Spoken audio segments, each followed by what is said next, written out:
ఈరోజే అక్షయ తృతీయ. ఎంతో పవిత్రమైన విశేషమైన రోజు. ఈ కథల్ని వింటే చాలు దరిద్రం తొలగిపోతుంది, అదృష్టం పడుతుంది, లక్ష్మీ కటాక్షం కలుగుతుంది, మీకన్నీ శుభాలే కలుగుతాయి. మరి అక్షయ తృతీయలోపు ఏ కథలు వినాలో ఇప్పుడు ఈ వీడియోలో తెలుసుకుందాం. అక్షయ తృతీయ ఎంతో మహిమాన్వితమైన రోజు. ఈ రోజు ఏ పని చేసినా అది అక్షయం అవుతుంది. అంటే చెడు పనైనా లేక మంచి పనైనా అది అక్షయమైన ఫలితాన్ని ఇస్తుంది.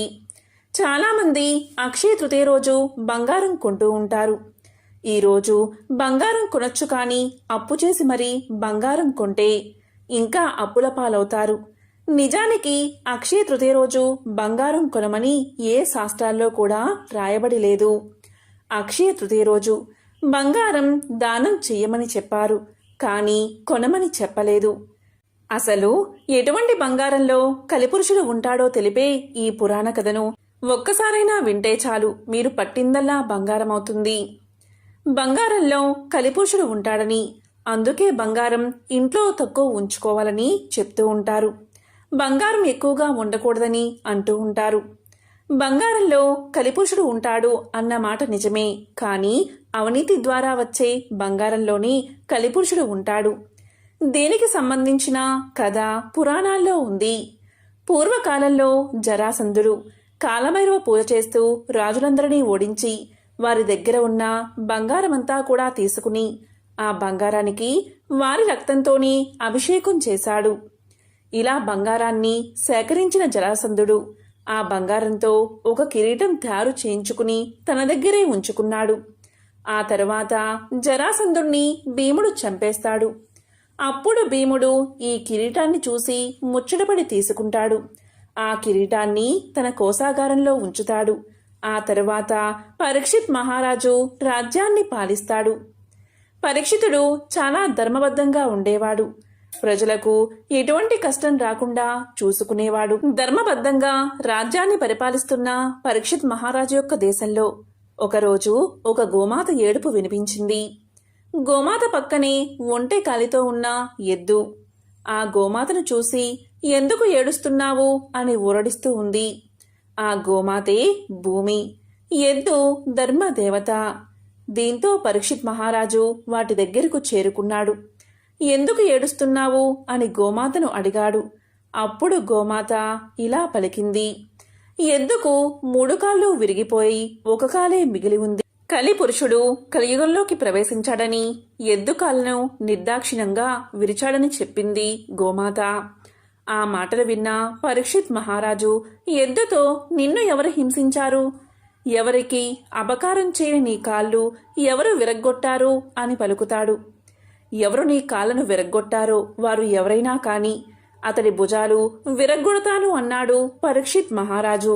అప్పుడు ఎద్దు ఇలా సమాధానం చెప్పింది: కోప క్రోధావేశుడై రాజులా కనిపించే ఒక కఠినాత్ముడు కర్ర పట్టుకుని మేము ఏడుస్తూ ఉన్నా కనికరం లేకుండా కొట్టాడు. నా కాళ్లను అతనే విరగ్గొట్టాడు అని జవాబు చెప్పింది ఎద్దు. అతనే కలిపురుషుడు అని పరీక్షిత్ మహారాజుకు తెలిసింది. దాంతో పరీక్షిత్ మహారాజు కలికి శిక్షను విధించాడు. అప్పుడు కలి ఇలా పలికాడు: ఇది కలియుగం కాబట్టి నేను ఖచ్చితంగా భూమిపైకి రావాల్సిందే. నేను ఎక్కడ ఉండాలి, ఎక్కడ ఉంటే నువ్వు అక్కడికి వచ్చి చంపుతానంటే ఎలాగా? నేను ఎక్కడ ఉండాలో నువ్వే చెప్తే అక్కడ మాత్రమే ఉంటాను అంటాడు కలిపురుషుడు. అప్పుడు కలి నివాసం ఉండడానికి జోదశాలను, మద్యపానాన్ని, వ్యభిచారాన్ని, గృహహింస జరిగే చోటు అనే 4 స్థలాలను ఇస్తాను అన్నాడు పరీక్షితుడు. తన పాలనలో ప్రజలు ఈ 4 చోట్లకి వెళ్లరు అనే నమ్మకంతో మాట ఇస్తాడు మహారాజు. మహారాజు 4 స్థానాలు మాత్రమే ఇచ్చినప్పటికీ జూదశాల నుంచి అసత్యం, మద్యపానం నుంచి అహంకారం, వ్యభిచారం నుంచి కామం, హింస నుంచి కోపం, క్రోధం, ఇలా 4 స్థానాలను కూడా మరో 4 స్థానాలు కూడా ఆక్రమించాడు కలిపురుషుడు. ఇవి కాకుండా మరో స్థానం ఇవ్వమని వేడుకున్నాడు. అప్పుడు పరీక్షిత్ మహారాజు సరేనని, అవినీతి ద్వారా సంపాదించిన బంగారం ఉన్న చోటును కూడా నీదే అన్నాడు. అయితే బంగారం నుంచి మాత్సర్యం పుడుతుంది కాబట్టి ఆ స్థానాన్ని కూడా తనది చేసుకున్నాడు కలిపురుషుడు. ఒకసారి పరీక్షిత్ మహారాజు యొక్క కన్ను తన కోశాగారంలో ఉన్న కిరీటం మీద పడుతుంది. ఆ కిరీటం అన్యాయ మార్గాల ద్వారా వచ్చిన కిరీటం. ఆ కిరీటాన్ని పరీక్షిత్ మహారాజు ధరిస్తాడు. అలా ధరించగానే ఆ కిరీటం ద్వారా కలి మహారాజులోకి ప్రవేశిస్తాడు. వెంటనే ఆయనకు క్రోధం పెరిగిపోతుంది. వేటకు వెళ్లి దొరికిన జంతువులన్నిటినీ కూడా చంపేస్తూ ఉంటాడు. సమీక మహర్షి దగ్గరకు వెళ్లి ఆయన మీద చచ్చిన పామును వేస్తాడు పరీక్షిత్ మహారాజు. ఇదంతా కలిపురుషుడు పరీక్షిత్ మహారాజులోకి కిరీటం ద్వారా ప్రవేశించడం వల్లే జరుగుతుంది. ఈ కథ మనకి ఏం చెప్తుంది అంటే, అవినీతి అన్యాయ మార్గం ద్వారా సంపాదించిన బంగారంలోనే కలిపురుషుడు ఉంటాడని, మన కష్టార్జితంతో కొనుక్కున్న బంగారంలో కలి ఉండడు అని. బంగారం మహాలక్ష్మి స్వరూపం. సాధారణంగా అందరూ కూడా కష్టార్జితంతోనే బంగారం కొనుక్కుంటారు కనుక అందులో కలిపురుషుడు ఉండడు.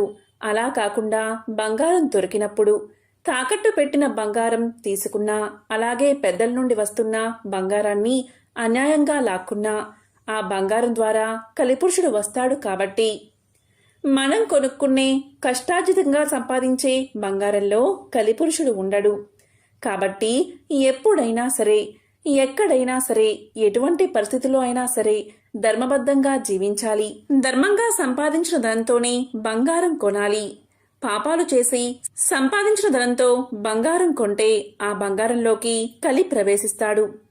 ఎంతో పవిత్రమైన విశేషమైన ఈ రోజు ఈ కథలు విన్నా, చదివినా, చెప్పినా కష్టాలు తొలగి అపర కుబేరులుగా మారిపోతారు. లక్ష్మీ కటాక్షం కలుగుతుంది. కలిబాధలు తొలగిపోతాయి.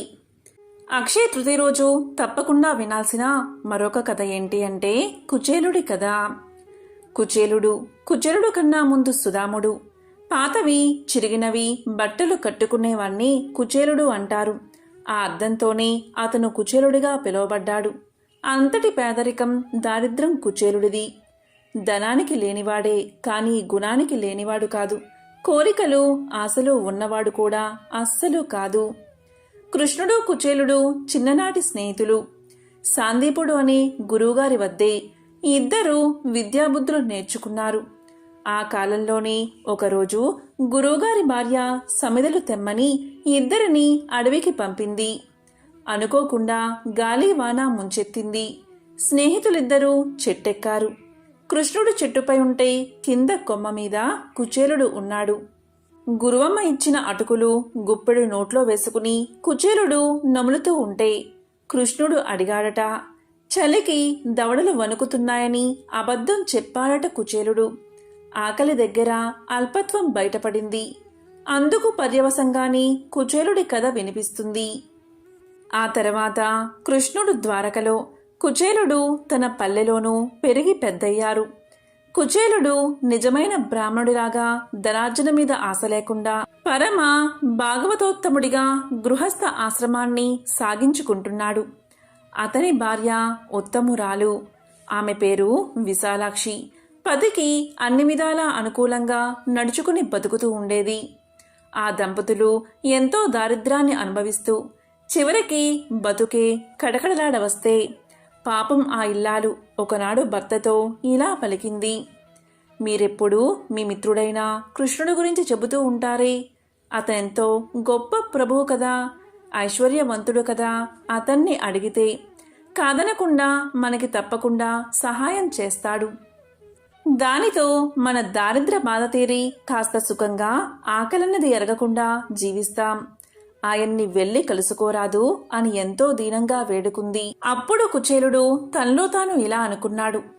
ధనం ఏమీ దొరకకపోయినా ఈ నెపంతో చాలా కాలం తర్వాత నా స్నేహితుడిని చూసి ఆనందించే అవకాశం లభిస్తుంది అనుకున్నాడు. దాంతో భార్యతో సరే అలాగే అన్నాడు. ద్వారకకి వెళ్దామని సిద్ధమవుతూ, నా నేస్తానికి తీసుకు వెళ్లడానికి మనింట్లో ఏమైనా ఉందా అని కుచేలుడు భార్యని అడిగాడు. ఆమె ఆ రోజునే యాచించి తీసుకువచ్చిన అటుకులు 4 పిడికెళ్ళు కుచేలుని అంగవస్త్రంలో ముడికట్టింది. అప్పుడు కుచేలుడు సంతోషంగా ద్వారక ఎప్పుడు వస్తుందా ఎప్పుడు నేస్తాన్ని చూస్తానా అని కుచేలుడు అడుగులు వేశాడు. ద్వారకలో 3 ప్రహరీ గోడలు దాటి కృష్ణుడు తన భార్యలకి నిర్మించిన భవనాల దగ్గరకు వెళ్ళి కుచేలుడు అందులోని ఒక భవనంలోకి ప్రవేశించాడు. అది రుక్మిణీదేవి భవనం. దూరం నుంచి తన స్నేహితుణ్ణి చూసి కృష్ణుడు లేచి 2 చేతులు ముందుకు చాచి వెళ్లి కుచేలుణ్ణి కౌగలించుకున్నాడు. కుచేలుణ్ణి లోపలికి తీసుకుపోయి ఆసనమిచ్చి దీపధూపాలతో నివాళించి సాదరంగా స్వాగతాన్ని పలికాడు. కుచేలుడు చిక్కి శల్యంలా మురికి గుడ్డలతో చూడ్డానికి బిచ్చగాడిలా ఉన్నాడు. అతనికి ముల్లోకాలకు అధిపతి అయిన కృష్ణుడికి ఏమంత స్నేహమని అంతఃపుర వాసులంతా ఆశ్చర్యపోయారు. కుశల ప్రశ్నలు అయ్యాక చిన్ననాటి గురుకులం కబుర్లు చెప్పుకుంటూ ఆ 2 మిత్రులు మురిసిపోయారు. కొంచెం సేపు గడిచాక నవ్వుతూ, మిత్రమా, నా కోసం ఏం తెచ్చావేమిటి అని కృష్ణుడు కుచేలుణ్ణి అడిగాడు.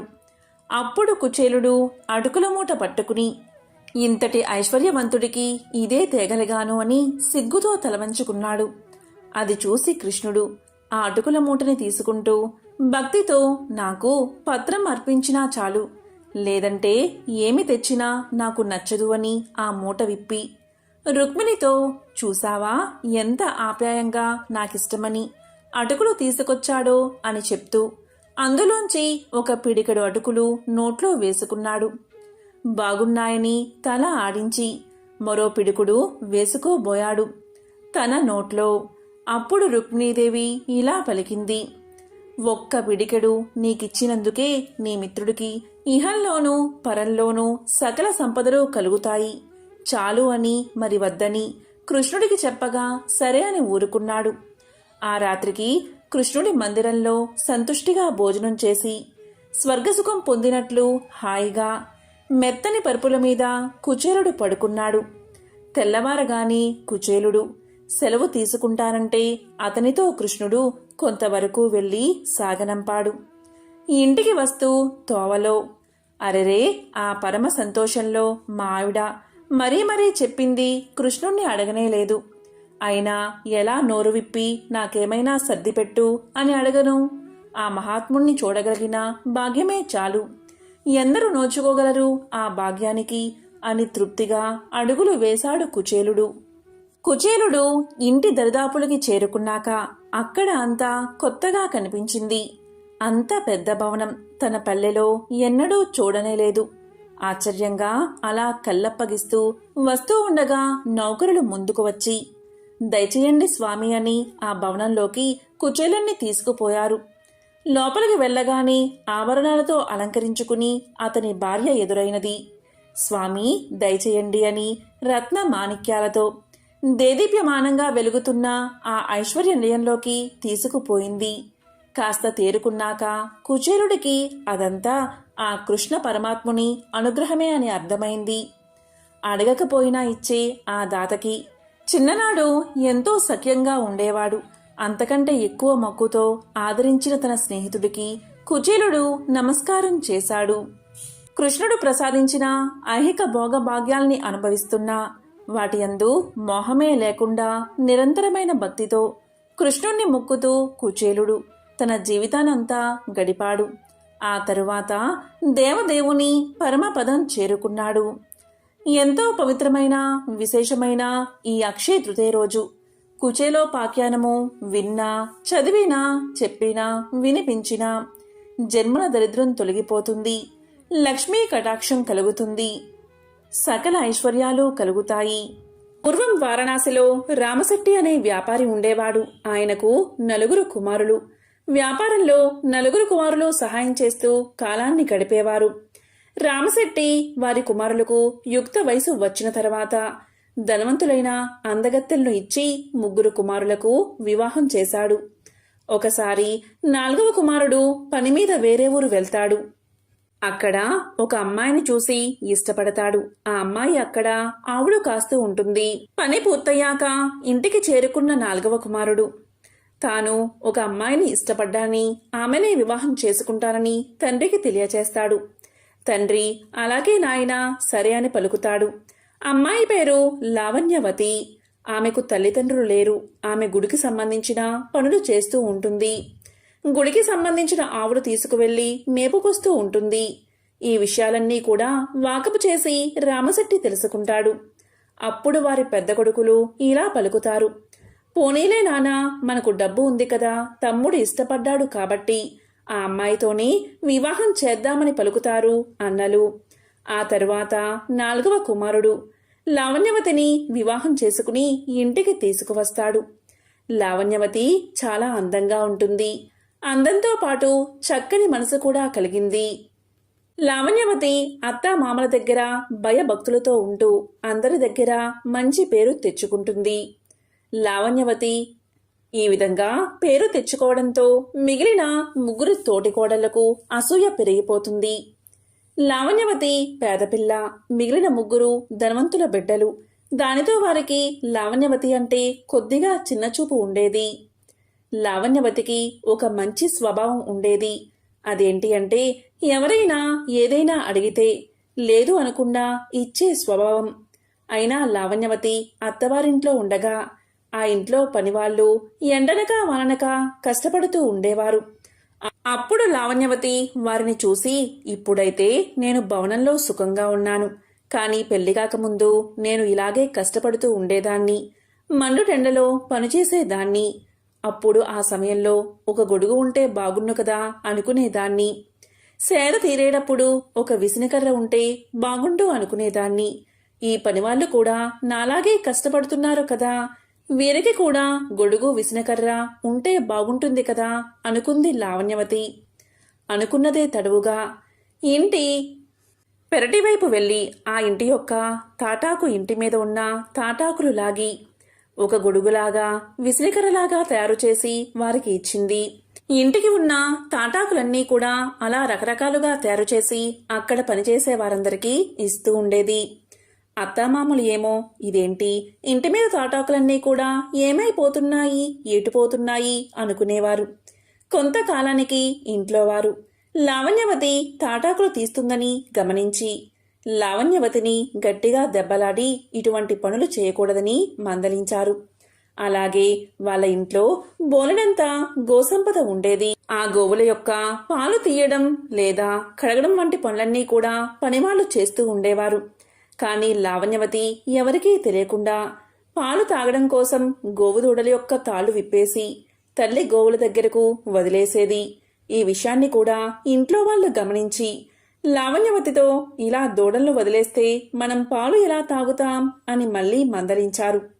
అంతేకాదు, మండుటెండలో పనివాళ్లు పనిచేస్తూ ఉంటే లావణ్యవతికి జాలి వేసి వంటగదిలోకి పరుగున వెళ్లి పెరుగంతటినీ కూడా చిలికి మజ్జిగ చేసి పనివాళ్ళందరికీ కూడా ఇస్తూ ఉండేది. అదేవిధంగా రామిశెట్టి వ్యాపారస్తుడు కదా, ఆ రామిశెట్టి దగ్గరకు ఎవరైనా డబ్బులేనివారు వచ్చి మా దగ్గర డబ్బులు లేవు, ఏమైనా సరుకులు సాయం చేయండి అని అడిగితే రామిశెట్టి వాళ్ళు అస్సలు సహాయం చేసేవారు కాదు. అప్పుడు లావణ్యవతి రహస్యంగా వారిని పెరటివైపు రమ్మని పిలిచి సరుకులు, డబ్బులు, ఇంట్లో ఉన్న వస్తువులు ఇచ్చేది. ఎవరు ఏ సహాయం అడిగినా ఇంట్లో వారికి తెలియకుండా ఆ సహాయం చేసేది. చాలా కాలం ఈ విషయాలన్నీ కూడా ఇంట్లో వారు గమనించలేదు. కానీ ఎప్పటికైనా నిజం బయటపడుతుంది కదా, ఆ విధంగా కొన్నాళ్లకు ఇంట్లో వారికి ఈ విషయం తెలిసింది. తోటి కోడళ్ళు లావణ్యవతిని బాగా కనిపెట్టి వారి అత్తగారికి చెప్పేశారు. అందరూ కలిసి లావణ్యవతిని తిట్టి అసలు నువ్వు వంటింట్లోకి వెళ్లడానికి వీలులేదు అని చెప్పారు. ఆ సమయంలో తోటికోడళ్ళు అత్తగారితో ఈ అమ్మాయి ఒంటి మీద నగలు ఉంచితే అవి కూడా దానం చేస్తుంది అని పలకడంతో అత్తగారు లావణ్యవతితో నగలు తీసేయమని చెప్తుంది. అలా లావణ్యవతి ఒక్క ముక్కుపుడక ఉంచుకుని మిగిలిన నగలన్నీ కూడా అత్తగారికి ఇచ్చేస్తుంది. ఒకసారి ఒక చిన్న వ్యాపారి రామశెట్టి ఇంటికి వచ్చి మా అమ్మనాన్నలకు బాగోలేదు, నాకు కొద్దిగా ధనమివ్వండి అని కోరగా ఆ ఇంట్లో వారందరూ తిరస్కరించారు. ఒట్టి చేతులతో తరిమి కొట్టారు. ఇదంతా విన్నా లావణ్యవతి అతన్ని పెరటివైపు పిలిచి తన ముక్కుకు ఉన్న ముక్కుపుడక ఇచ్చి దీంతో మీ అమ్మానాన్నలకు వైద్యం చేయించండి, తినడానికి ఏదైనా కొనుక్కోండి అని చెప్పి పంపుతుంది. ఇదంతా కూడా తోటికోడళ్ళు చూసేస్తారు. అప్పుడు ఆ ముగ్గురు తోటికోడళ్ళు అత్తగారితో చెప్పి అందరూ కలిసి లావణ్యవతిని చీపురుతో కొడతారు.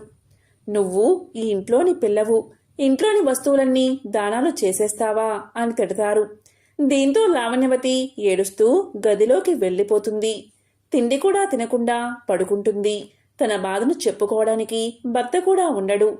పొరుగురికి పని మీద వెళ్తాడు. ఇక లావణ్యవతి అలా ఏడుస్తూ పడుకుంటుంది. తెల్లవారిన తర్వాత లావణ్యవతి లేచి చూడగా గదంతా కూడా బంగారం, వజ్రాలు, వైడూర్యాలు రాసులతో నిండిపోయి ఉంటుంది. లావణ్యవతి శరీరం మీద దెబ్బలు కూడా మటుమాయమి అయిపోతాయి.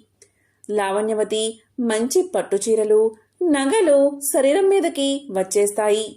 కానీ ఇదంతా ఎలా జరిగిందో ఆమెకు అర్థం కాదు. బయటకు వెళ్తే అత్తగారు ఇంత బంగారం ఎక్కడిది అని కొడతారేమో అనే భయంతో బయటకు కూడా వెళ్ళదు. ఆ గదిలోనే అలా ఉండిపోతుంది. ఆ విధంగా ఒకరోజు గడిచిపోతుంది. లావణ్యవతికి ఆకలి వేస్తుంది. కాని పక్కకు తిరిగి చూస్తే ఆశ్చర్యంగా పలహారాలు ప్రత్యక్షమవుతాయి. వాటి తింటుంది లావణ్యవతి. తీరా మరనాడు పొరుగురు వెళ్లిన భర్త ఇంటికి వచ్చేస్తాడు. అతను వచ్చి గది తలుపు తీయగాని ఆయన ఆశ్చర్యపోతాడు. ఇదేంటి ఇంత బంగారం ఎక్కడ్నుంచి వచ్చింది అని అడుగుతాడు. అప్పుడు లావణ్యవతి ఇవన్నీ ఎలా వచ్చాయో తనకు తెలియదని సమాధానం చెప్తుంది. ఇక ఇంట్లో అందరికీ బంగారం గురించి తెలిసిపోతుంది. అప్పుడు అత్తగారు తోటికోడళ్ళు ఆశ్చర్యపడి ఇదేదో మాయలాగా ఉంది, మన గురువుగారిని అడిగి తెలుసుకుందామనుకుని ఊరి పొలిమేరలో ఉన్న గురువు దగ్గరకు వెళ్తారు. జరిగిందంతా తెలియచేస్తాడు.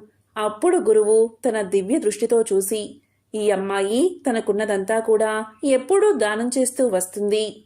నిర్మలమైన మనసుతో ఈ అమ్మాయి బంగారం ముక్కుపుడకను కూడా దానం చేసేసింది. ఆ దానమిచ్చింది అక్షయ తృతీయ రోజున. అక్షయ తృతీయ రోజు చేసే దానం అక్షయ ఫలితాన్ని సంక్రమించేలా చేసింది. ఈ ఫలితం వల్లనే బంగారం, వజ్రాలు, వైడూర్యాలు వచ్చాయని గురువుగారు తెలియచేశారు. ఇక తోటి కోడళ్ళు, అత్తగారు లావణ్యవతి యొక్క కాళ్ళ మీద పడి క్షమించమని వేడుకున్నారు. దీంతో లావణ్యవతి అందరినీ క్షమించి ఆ కుటుంబమంతా కూడా ధనధాన్యాలకు లేటు లేకుండా దానధర్మాలు చేస్తూ జీవించసాగారు. చివరకు లావణ్యవతి మోక్షాన్ని పొందుతుంది. కాబట్టి ఈరోజు బంగారం కొండం కాదు, దానంగా ఇవ్వాలి. ఇలా రవ్వంత బంగారాన్ని దానమిచ్చినా కొండంత ఫలితం లభిస్తుంది. అసలు అక్షయ తృతీయ గురించి పురాణాల్లో చెప్పిన వివరణ ఇలా ఉంది. అక్షయ తృతీయ గురించి శ్రీకృష్ణుడు ఇలా చెప్పాడు. పూర్వం దరిద్రుడు, సత్యవంతుడు, దేవగురువు, జనభక్తుడు అయిన కోమటి ఉండేవాడు. ఇతను వైశాఖ మాస శుక్లపక్ష మహత్యాన్ని పెద్దల ద్వారా విని అక్షయ తృతీయ నాడు గంగా స్నానం చేసి ఇంటికి వచ్చి దేవ పూజ చేసి లడ్డూలు, విసనకర్రలు దానం చేశాడు. ఆ కోమటి తర్వాత జన్మలో కుసుమతి నగరంలో ఒక ధనవంతుడైన క్షత్రుని ఇంటిలో పుట్టాడు.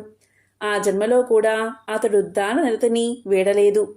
ఎంతగా దానం చేస్తున్నా అతని సంపద క్షయం కాకుండా అక్షయం అవుతూనే ఉంది. అంతా అక్షయ తృతీయ యొక్క వ్రతాచరణ ప్రభావం వల్లనే అని ధర్మరాజుకు శ్రీకృష్ణుడు తెలియచేశాడు. అక్షయ తృతీయ రోజే శివానుగ్రహంతో కుబేరుడు సంపదలకు రక్షకుడిగా నియమితుడయ్యాడు. శ్రీ మహావిష్ణువు లక్ష్మీదేవిని వివాహం చేసుకున్న మంచి రోజు కూడా ఇదే. అందుకే ఈరోజు లక్ష్మీదేవిని బంగారంతో అలంకరించి పూజిస్తారు. ఇలా పూజించడం వల్ల సిరి సంపదలు కలుగుతాయని నమ్మకం. అదే విధంగా పవిత్ర గంగానది భూమిని తాకింది కూడా అక్షయ తృతీయ రోజే అని, నిరుపేదైన కుచేలుణ్ణి శ్రీకృష్ణుడు కలుసుకున్న రోజు కూడా అక్షయ తృతీయ అని పురాణాలు చెబుతున్నాయి. వ్యాస మహర్షి వినాయకుడితో మహాభారతం రాయడం కూడా మొదలుపెట్టింది ఈ రోజేనట. వనవాసం చేస్తున్న పాండవులకు సూర్య భగవానుడు అక్షయపాత్ర ఇచ్చింది కూడా ఈ అక్షయ తృతీయ రోజే. అంతేకాదు కటిక దారిద్ర్యం అనుభవిస్తున్న ఓ పేదరాలి ఇంట జగద్గురువు ఆది శంకరాచార్యుల వారు కనకధరా స్తోత్రం చేసిన రోజు కూడా ఇదే. అంతేకాదు అన్నపూర్ణాదేవి తన అవతారాన్ని స్వీకరించిన రోజు అక్షయ తృతీయే. అదేవిధంగా సింహాచలం దివ్యక్షేత్రంలో సింహాద్రి అప్పన్న నిజరూప దర్శనం ఈ రోజే జరిగిందని, ఉత్సవం ప్రారంభమయ్యే రోజు అక్షయ తృతీయ అని, పురాణాలు చెబుతున్నాయి. కాబట్టి ఎంతో పవిత్రమైన విశేషమైన అక్షయ తృతీయ రోజు లక్ష్మీదేవి వివాహ కథను ఒక్కసారైనా వింటే చాలు, సకల ఐశ్వర్యాలు సిద్ధిస్తాయి, కోటి జన్మల పుణ్యం వస్తుంది. ఒకనాడు అత్రి కుమారుడైనటువంటి దూర్వాస మహర్షి భూమండలమంతా సంచరిస్తూ ఉన్న సమయంలో ఆయనకు ఒక విద్యాధర స్త్రీ కనిపిస్తుంది. ఆమె చేతిలో సువాసనలు వెదజల్లుతున్న అందమైన పూలమాల ఉంది. దాన్ని చూసి ముచ్చటపడ్డ దుర్వాసుడు తనకిమ్మని కోరతాడు. దాంతో ఎంతో సంతోషంగా ఆ విద్యాధర స్త్రీ తన చేతిలోని మాలను దుర్వాసుడికి ఇస్తుంది. ఆ మాలను గ్రహించిన దుర్వాసుడు ఎంతో ఆనందించి అక్కడి నుంచి బయలుదేరి దివ్యమైన ప్రదేశాలు చూస్తూ తన సంచారాన్ని కొనసాగించాడు. అన్ని లోకాలు తిరుగుతూ దుర్వాసుడు ఒకసారి స్వర్గానికి చేరుకున్నాడు. దారిలో ఆయనకి ఐరావతం మీద ఊరేగుతూ వస్తున్న దేవేంద్రుడు కనిపించాడు. దూర్వాసుడు వెంటనే తన తల మీద ధరించిన పూలమాలను ఐరావతం మీద కూర్చున్న ఇంద్రుడి మీదకు విసిరేశాడు. ఇంద్రుడు దాన్ని అందుకుని అంతే వేగంతో తన ఐరావతం మీదకు తిరిగి విసిరాడు. ఆ మాల ఐరావతం యొక్క కుంభస్థలాన్ని అలంకరించి కైలాసం మీద ఉన్న గంగలాగా కనిపించింది. తన తల మీద పడి ఉన్న ఆ పూలమాల యొక్క సువాసన ఏనుగు యొక్క నాసికాగ్రానికి చేరింది. ఆ పూల వాసనకు మత్తెక్కిన ఐరావతం తన తొండంతో దాన్ని తీసి నేలకేసి కుట్టింది. అది చూసిన దుర్వాసుడికి ఆగ్రహం కలిగింది. తాను ఎంతో గౌరవంతో సమర్పించిన పూల హారాన్ని దేవేంద్రుడు ఏనుగు మీదకి నిర్లక్ష్యంగా విసిరేస్తాడా?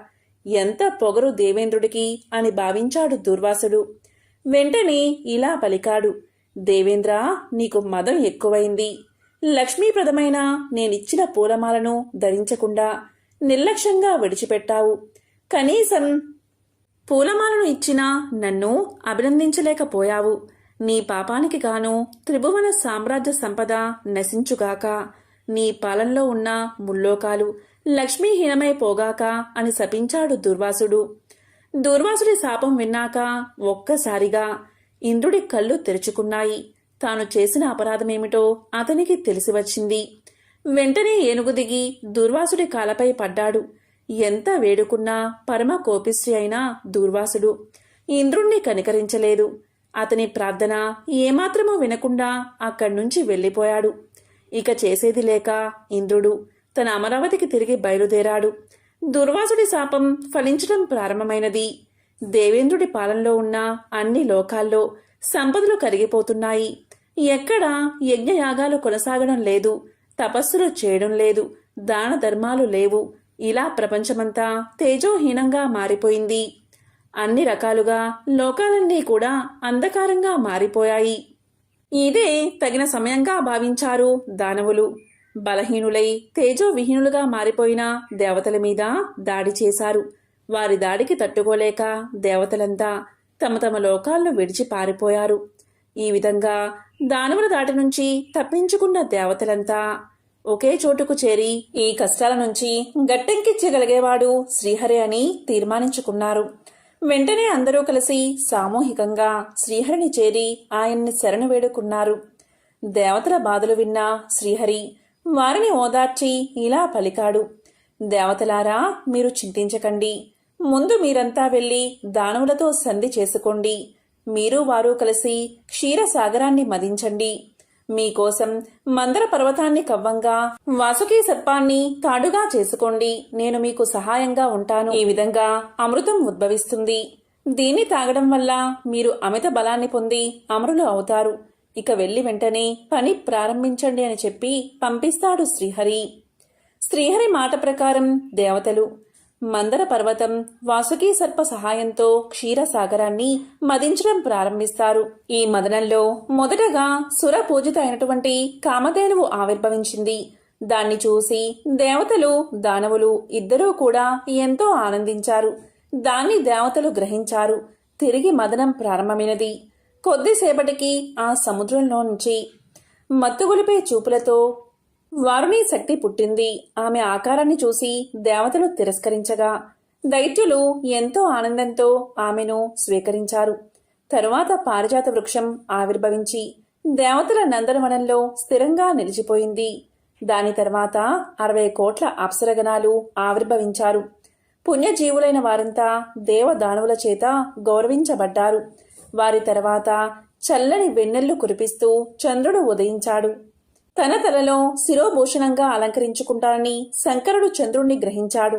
ఆ వెంటనే భయంకరమైన జ్వాలలు వెదజల్లుతూ కాలకూట విషం ఆవిర్భవించింది. దాన్ని చూసి దేవదానవులిద్దరూ కూడా భయపడిపోయారు.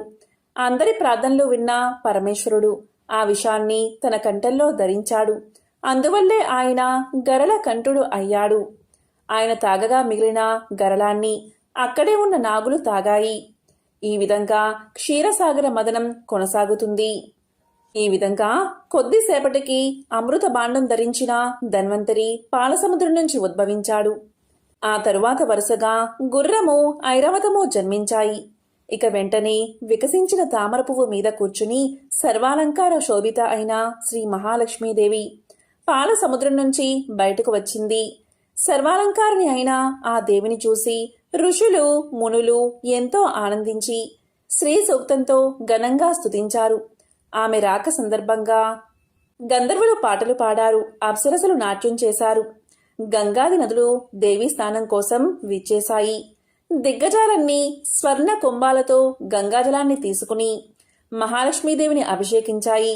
క్షీరసాగరుడు స్వయంగా పైకి వచ్చి ఎప్పటికీ వాడిపోని పద్మమాలను దేవికి సమర్పించాడు. దేవశిల్పి విశ్వకర్మ లక్ష్మీదేవికి దివ్యమైన స్వర్ణాభరణాలు తయారు చేసి ఇవ్వగా వాటిని ధరించి సర్వాలంకార శోభితగా శ్రీ మహాలక్ష్మి అందరికీ దర్శనమిచ్చింది. మహా సౌందర్యంతో కోటి సూర్యుల కాంతులతో వెలుగొందుతున్న ఆ దేవిని చూసి ఆమె లావణ్యానికి మైమరిచిపోయి దేవతలు, దానవులు ఎవరికి వారు ఆమెను స్వీకరించాలని పోటీపడ్డారు. అదే సమయంలో బ్రహ్మదేవుడు అక్కడికి విచ్చేసి లక్ష్మీదేవిని శ్రీహరికి సమర్పించాడు.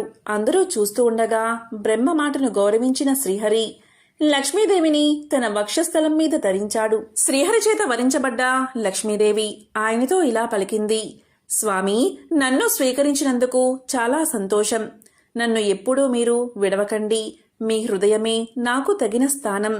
మీ ఆజ్ఞల్ని నేను శిరసా వహిస్తాను అని వినయంగా తన చేతిలో ఉన్న పూలమాలను ఆయన మెడలో వేసింది. ఆ దివ్య దృశ్యాన్ని చూసి దేవతలు ఎంతో సంతోషించి వారి మీద పుష్పవర్షం కురిపించారు. లక్ష్మీదేవి తమకు దక్కకుండా శ్రీహరిని వరించడంతో దానవులంతా ఎంతో బాధపడ్డారు. దేవతల మీద వారికి కోపం వచ్చింది. వారికి ధన్వంతరి అమృత భాండాన్ని పట్టుకుని కనిపించాడు. అంతే, ఒక్కసారిగా ఆయన చేతిలో ఉన్న భాండాన్ని లాక్కుని పరిగెత్తారు దానవులు. అది చూసి దేవతలంతా ఎంతో ఆందోళన పడ్డారు. శ్రీహరి వెంటనే మోహిని రూపాన్ని ధరించి దానవుల ముందుకు వెళ్లాడు. తన మాయోపాయంతో వారందరినీ పరవశులను చేసి మోహపరిచి అమృతాన్ని మొత్తం దేవతలకు దక్కేలా చేశాడు. దానవుల దగ్గరకు వచ్చేసరికి ఒక్క చుక్క కూడా మిగలలేదు. దాంతో ఆగ్రహించిన అసురులు ఆయుధాలు ధరించి దేవతలపై తిరగబడ్డారు. అయితే అప్పటికే అమృతం తాగిన కారణంగా దేవతలు అమిత బలవంతులై అసురుల దాడిని తిప్పికొట్టారు. అంతేకాదు, వారిని తమ స్థానాల నుంచి తరిమేశారు. ఆ విధంగా దేవతల దాటికి తట్టుకోలేక అసురులంతా పారిపోగా దేవతలు సంతోషించి తమకి ఇంత మేలు చేసిన శ్రీహరిని పరిపరి విధాలుగా ప్రార్థించారు. ఆనాటి నుంచి సురాపాన వసులై స్త్రీలులై పాతాళానికి వెళ్లి అక్కడే నివసించసాగారు అసురులు. ఎప్పుడైతే మహాలక్ష్మీదేవి ఆవిర్భవించిందో వెంటనే అన్ని లోకాలు తిరిగి ప్రకాశించాయి. అందరికీ ధర్మబుద్ధి కలిగింది. సూర్యుడు పోయిన కాంతిని తిరిగి పొందాడు.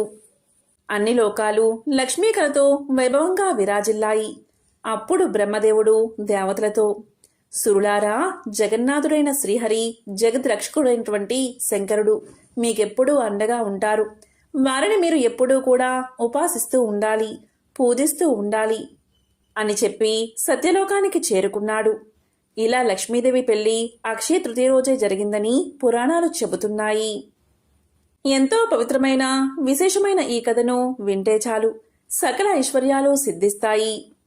ఒకప్పుడు వ్యాస మహర్షి వేదాలు విభజించిన వాడని, పురాణాలను రక్షించిన వాడని వ్యాసుడికి ఉన్న గౌరవంతో మునులు ఆయనకు మర్యాదలు చేశారు. అప్పుడు ఆ మునుల మధ్య ముక్తినిచ్చేవాడు విశ్వేశ్వరుడా లేక విష్ణుమూర్తియా అనే చర్చ జరుగుతూ ఉంది. మునులందరూ కూడా విశ్వేశ్వరుడు ఒక్కడే ముక్తిదాత, మరొకడు లేరు అని అంటూ ఉండేవారు. అప్పుడు వ్యాసుడు చేయి చాచి ఇలా అన్నాడు: వేదాల్లో, పురాణాల్లో, మహాభారతంలో వర్ణింపబడినవాడు ఒక్కడే, ఆయనే విష్ణుమూర్తి. సృష్టి స్థితిలయలకు కారణభూతుడైన ఆది పురుషుడు కాబట్టి అతనే మోక్షప్రదాత, శివుడు కాదు అని చెప్పాడు వ్యాసుడు.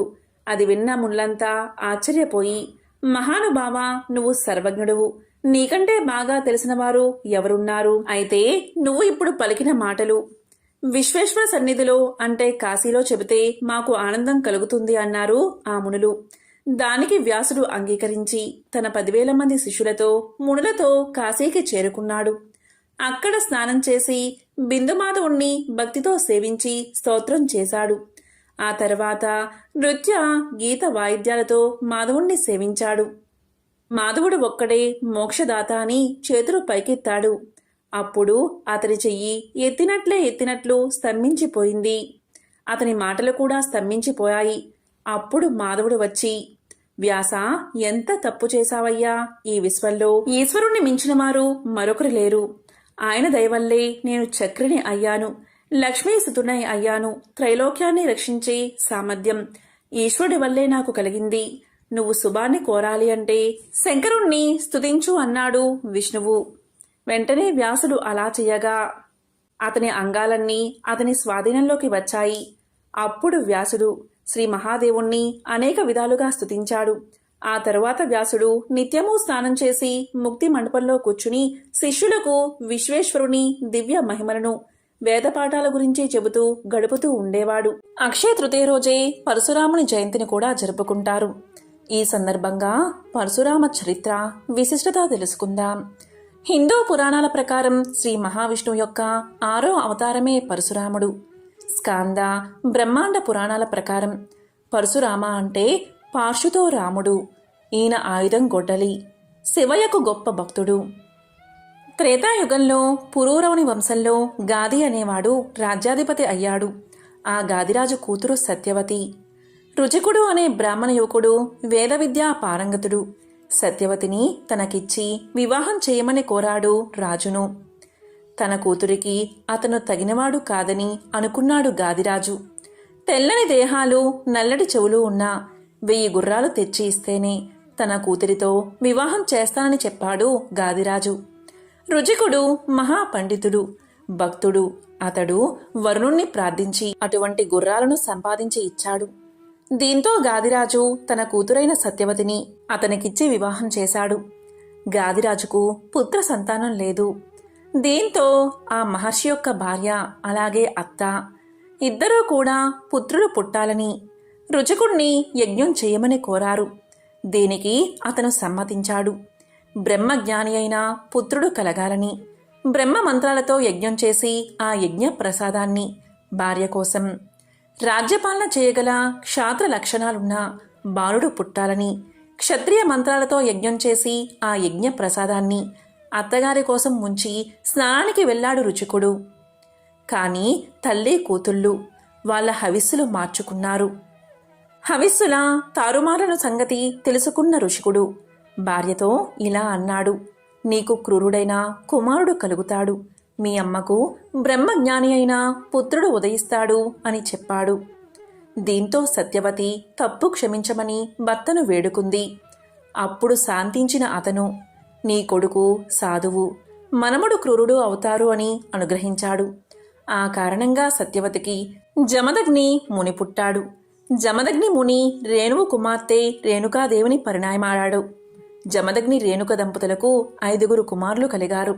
వారికి పురుషోత్తముని అంశ వల్ల పరశురాముడు 5వ కుమారుడిగా జన్మించాడు. గాది మహారాజు అగ్ని వంటి తేజస్సు గల విశ్వామిత్రుడుకు జన్మనిచ్చాడు. అతడు క్షాత్ర ధర్మాన్ని వదిలిపెట్టి బ్రహ్మర్షి అయి 100 మంది కుమారులను కన్నాడు. హైహై వంశంలో కార్తవీర్యార్జునుడు నారాయణ అంశతో జన్మించిన పరాక్రమవంతుడైన రాజు. అతను దత్తాత్రేయుణ్ణి ఆరాధించి ఆయన కృప వలన 1000 చేతులు, సిద్ధులు, యశస్సు, అఖండ ఇంద్రియ పటుత్వము, శత్రు విజయము పొందాడు. అతడు అన్ని లోకాలు విజృంభించి తిరుగుతూ ఎదురులేని వీరుడుగా భూమండలం మీద వెలుగొందాడు. ఒకనాడు ఆ రాజు గర్వంతో పట్టణం వదిలి భార్యతో కలిసి రేవానదికి వెళ్లి జలక్రీడలు ఆడుతూ తన పొడవైన చేతులతో ఆ నదీ జలాలను ఆపాడు. అప్పుడా నీళ్ల ముందుకు పొంగి జైత్రయాత్రలో అటువచ్చిన రావణాసుడిపై ప్రవహించాయి. అతను దాన్ని సహించలేకపోయాడు. అప్పుడు రావణాసుడు రోషంతో పరాక్రమవంతుడైన కార్తవీర్యార్జునుడితో కయ్యానికి దిగాడు. కార్తవీర్యార్జునుడు తన భుజబలంతో రావణుణ్ణి జుట్టు పట్టుకుని మోకాలతో పొడిచి భటుల చేత కట్టించి చెరసాల్లో పెట్టించాడు. ఆ తరువాత కార్తవీర్యుడు తన రాజధాని అయిన మహిష్మదీపురానికి వచ్చి రావణుడితో ఇలా అన్నాడు: లోకంలో నేనే వీరుణ్ణి అని విర్రవేగవద్దు. ఈసారికి తప్పు కాచాను పో అని అవమానపరిచి వదిలిపెట్టాడు. మరొక రోజు కార్తవీర్యుడు వేట కోసం అడవికి వెళ్ళాడు. బాగా తిరిగి అలసిపోయి విపరీతమైన ఆకలితో జమదగ్ని ముని ఆశ్రమానికి వెళ్ళి ఆయనకు నమస్కారం చేశాడు. జమదగ్ని రాజును ప్రీతితో ఆదరించాడు. ఆ రాజుకి అతడి పరివారానికి తన కామధేనువును తెప్పించి భోజనం పెట్టించాడు. ఇక ఆకలి తీరిన కార్తవీర్యునికి కామధేనువుపై కోరిక కలిగింది. ఇటువంటి కామధేనువు రాజునైనా నాలాంటి వాడి వద్ద ఉండాలి, అంతేకాని ఇలాంటి ముని దగ్గర ఎందుకు అనుకున్నాడు. ఆ గోవును పట్టి తెమ్మని భటులను ఆజ్ఞాపించాడు. ఇక భటులు కామధేనువును దూడను పట్టుకుని పట్టణానికి తీసుకువెళ్లారు. కొద్దిసేపటికి ఆశ్రమానికి వచ్చిన పరశురాముడు జరిగిందంతా తండ్రి చెప్పగా విన్నాడు. కోపంతో రగిలిపోయాడు. మా ఇంట్లో భోజనం చేసి మా తండ్రి కాదన్నా మా ఆవును అపహరించుకుపోయినా ఆ రాజుకి నా సంగతి తెలియదు అని అనుకున్నాడు. కవచాన్ని, గండ్ర గొడ్డలిని, అమ్ముల పొదిని, విల్లును ధరించి కయ్యానికి సిద్ధమై భూతలం దద్దరిల్లేటట్లు మాహిష్మతి నగరం చేరుకుని కార్తవీర్యార్జునుడి వెంటపెట్టాడు. ఆయుధాలు ధరించి జింక చర్మంలోనున్న పరశురాముణ్ణి చూసిన కార్తవీర్యుడు ఆగ్రహంతో ఇలా అన్నాడు: ఈ వెర్రి బ్రాహ్మణ బాలుడు సాత్వికుడై పడి ఉండక పరాక్రమవంతుడైనా నాలాంటి రాజుతో తనంత తానుగా కయ్యానికి కాలెదువ్వుతూ నా వెంట పడతాడా అనుకున్నాడు. వెంటనే సైనికుల్ని పిలిచి ఆ బాలుడిని నేల కూల్చమని చెప్పాడు. సైన్యాధిపతి సైనికులతో వెళ్లి పరశురాముణ్ణి గదలు, కత్తులు లాంటి ఎన్నో ఆయుధాలతో నొప్పించారు.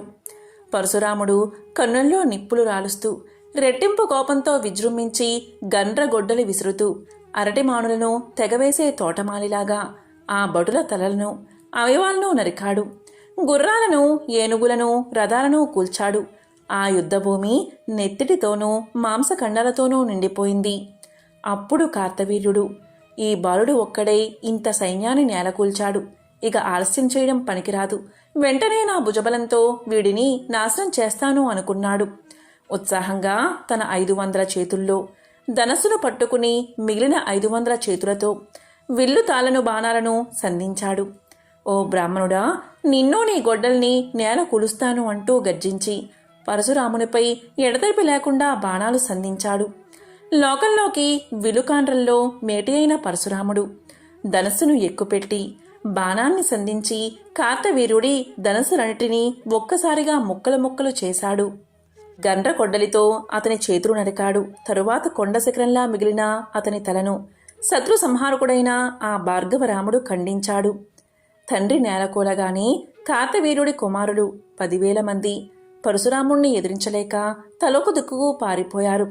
తరువాత జమదగ్ని కుమారుడు పరశురాముడు దూడతో సహా కామధేనువును తండ్రి ఆశ్రమానికి తీసుకుపోయాడు. ఇలా కామధేనువు తిరిగి తీసుకువచ్చిన భార్గవరాముడు తన పరాక్రమాన్ని తండ్రికి, సోదరులకు వివరంగా చెప్పాడు. అప్పుడు జమదగ్ని ఇలా పలికాడు: నాయనా, రాజు అంటే పెక్కు దేవతల స్వరూపం. అటువంటి రాజును పట్టుబట్టి అలా చంపడం తప్పు. క్షమ మన బ్రాహ్మణ ధర్మం. క్షమ ఉంటేనే విద్య అబ్బుతుంది. కరుణామయుడైన శ్రీహరి సంతోషిస్తాడు. ఈ పాపం పోవడానికి పుణ్యతీర్థాలను సేవించు అని ఆదేశించాడు. తండ్రి అనుమతి తీసుకుని పరశురాముడు 1 సంవత్సరం పాటు తీర్థయాత్రలు చేసి తిరిగి ఆశ్రమానికి చేరుకున్నాడు. ఒకరోజు జమదగ్ని భార్య అయిన రేణుక నీళ్లు తేవడానికి గంగానదికి వెళ్ళింది. అప్పుడామె నది మధ్యలో అప్సర స్త్రీలతో కలిసి జలక్రీడలు ఆడి చిత్రరథుణ్ణి చూస్తూ ఉండిపోయింది. కాసేపటికి తేరుకుని వచ్చి చాలాసేపయింది, హోమానికి వేలయింది అనుకుంటూ భయపడుతూ నీటి కడవ నెత్తిన పెట్టుకుని వచ్చి భర్తకు నమస్కరించి బెదురుతూ నిలబడింది. అప్పుడు భార్య ఆలస్యానికి కారణాన్ని దివ్యదృష్టితో గ్రహించిన జమదగ్ని మదించిన దీనిని చావ బాదండి అన్నాడు. వాళ్ళు దుఃఖిస్తూ నిశ్చలంగా ఉండిపోయారు. జమదగ్ని కొడుకులు నలుగురు తన ఆజ్ఞ పాటించలేదనే కోపంతో తల్లిని అన్నలను చంపమని అప్పుడే వచ్చిన పరశురాముణ్ణి ఆదేశించాడు. అతడు తండ్రి కాళ్లకు మొక్కి వెనుకాడక తల్లిని అన్నలను నరికాడు. తాను చెప్పిన మేరకు తల్లిని అన్నల్ని చంపకపోతే తండ్రి శపిస్తాడు, తన ఆజ్ఞ పాటిస్తే అతను తప్పక వాళ్లను తిరిగి బతికిస్తాడు అని మనసులో అనుకున్నాడు పరశురాముడు. దీంతో జమదగ్ని ప్రసన్నుడై పరశురాముణ్ణి మెచ్చుకుని ఏదైనా వరం కోరుకోమన్నాడు. వెంటనే భార్గవరాముడు ఇలా అన్నాడు. చచ్చిపడి ఉన్న తల్లి అన్నల ప్రాణాలను ప్రసాదించమని కోరుకున్నాడు. ఇక వెంటనే తండ్రి వారి ప్రాణాలను తిరిగి అనుగ్రహించాడు. దానితో వారు ఎప్పటిలాగే లేచి నిలబడ్డారు. ఇక పరశురాముడికి భయపడి పారిపోయిన కార్తవీర్యార్జునుడి కొడుకులు తన తండ్రిని చంపినవాడిపై పగ తీర్చుకోవడానికి తగిన సమయం కోసం ఎదురు చూస్తున్నారు. ఒకరోజు పరశురాముడు అన్నలతో కలిసి అడవికి వెళ్ళాడు. అప్పుడు వాళ్ళు వచ్చి సమాధిలో ఉన్న జమదగ్నిని కదలకుండా పట్టుకున్నారు. రేణుక అడ్డంగా వచ్చి ఎంత మొత్తుకుంటున్నా వినకుండా జమదగ్ని యొక్క తల నరికి వెళ్లిపోయారు. రేణుక భర్త శవంపై పడి విలపిస్తూ తన కుమారుడు పరశురాముణ్ణి తలుచుకుంటూ 21 సార్లు గుండెలు బాదుకుంది. తల్లి మొరవిని జమదగ్ని కుమారులు వచ్చి తండ్రి మరణానికి దుఃఖించసాగారు. అలా దుఃఖిస్తున్న అన్నలను చూసి పరశురాముడు ఇలా పలికాడు. ఓ అన్నలారా, ఎందుకు దుఃఖిస్తారు? తండ్రి కళేబరాన్ని జాగ్రత్తగా చూడండి, నేను పగ తీర్చుకుని వస్తాను అని చెప్పి గండ్రగొడ్డలి ధరించి ధైర్యంగా రాజధాని అయిన మాహిష్మతి నగరానికి చేరుకున్నాడు. అక్కడ కార్తవీర్యుని కొడుకులను అందరినీ పట్టి ముట్టుపెట్టాడు. ఆ పరశురాముడి యుద్ధంలో రక్తపు ధారణ నదులు వరదలా పారేటట్లు శత్రుసేనల తల్లను నరికి పోగులు పెట్టాడు. అంతటితో కోపం తీరక భూమి మీద క్షత్రుడు అనేవాడు ఉండకూడదని 21 సార్లు గాలించి రాజుణ్ణి చంపాడు. పరశురాముడు సమంతక పంచకంలో రాజుల రక్తాలతో 9 మడుగులు చేసి తండ్రి తలను తెచ్చి శరీరంతో చేర్చి యాగం చేశాడు. యజ్ఞ కార్యాన్ని నిర్వర్తించిన వారికి సదస్సులకు ఒక్కొక్కరికి ఒక్కొక్క దిక్కు చొప్పున దానం చేశాడు. స్వయంగా పరమాత్మ అయిన పరశురాముడు తన గురించి తానే చేశాడు. వంశోద్ధారకుడైన పరశురాముడి యజ్ఞం ఫలితంగా జమదగ్ని సంకల్ప శరీరాన్ని పొంది సప్తర్షి మండలంలో 7వ ఋషిగా వెలుగొందాడు. యజ్ఞం పూర్తయ్యాక పరశురాముడు సరస్వతీ నదీ జలాలలో స్నానం చేసి పాపాలు పోగొట్టుకుని మబ్బు విడిచిన సూర్యుడిలా ప్రకాశించాడు. గంధర్వులు సిద్ధులు తన పవిత్ర చరిత్రను గానం చేస్తూ ఉండగా ఆ పరశురాముడు ఐహిక బంధాలను తెంచుకుని శాంతచిత్తుడై మహేంద్రగిరి మీద ఈనాటికి తపోనిమగ్నుడై ఉన్నాడు. వచ్చే మన్వంతరంలో పరశురాముడు సప్తర్షులలో ఒకటిగా ప్రకాశిస్తాడు. ఎంతో పవిత్రమైన విశేషమైన ఈ కథను ఈరోజు విన్నా, చదివినా, చెప్పినా, వినిపించినా సకల శుభాలు కలుగుతాయి. జన్మల పాపాలు తొలగి కోటి జన్మల మహాపుణ్యం కలుగుతుంది. ఓం నమః శివాయ. ఓం నమో నారాయణాయ.